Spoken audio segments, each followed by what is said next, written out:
So, next vlog natin is itong blood rain. So, o yung red rain. Well, nakapanood kasi ako nung The Unexplained na ang host si William Shatner sa History Channel. At anong India daw nung 2011, yung rain daw is nagkulay dugo.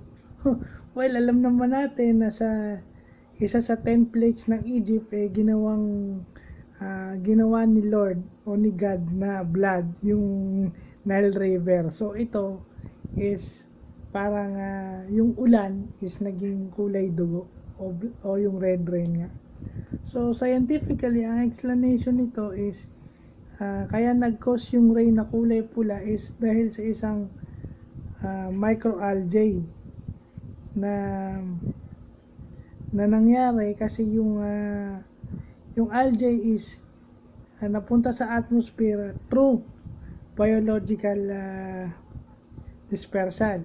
Yung biological dispersal is a movement of an organism from birth site to breeding site and then from one breed site to another. So syempre siguro umakyat sa atmosphere and then nung umulan, dahil alam naman natin yung ulan is bumibigat yung clouds, di ba? So may sumasama sigurong algae dun sa ulan, sa tubig ulan, at yun nagiging kulay dugo na nakita yun ng mga scientists.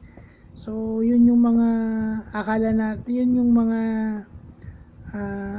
natin is yung sinasabi niya is parang parusa ng langit or galit yun Diyos, pero napatunayan naman pala na scientific phenomenon nito, itong blood rain o yung red rain, at saka itong biological dispersal. So yun yung magandang natutunan natin. Ito namang susunod natin is yung St. Elmo's Fire at saka yung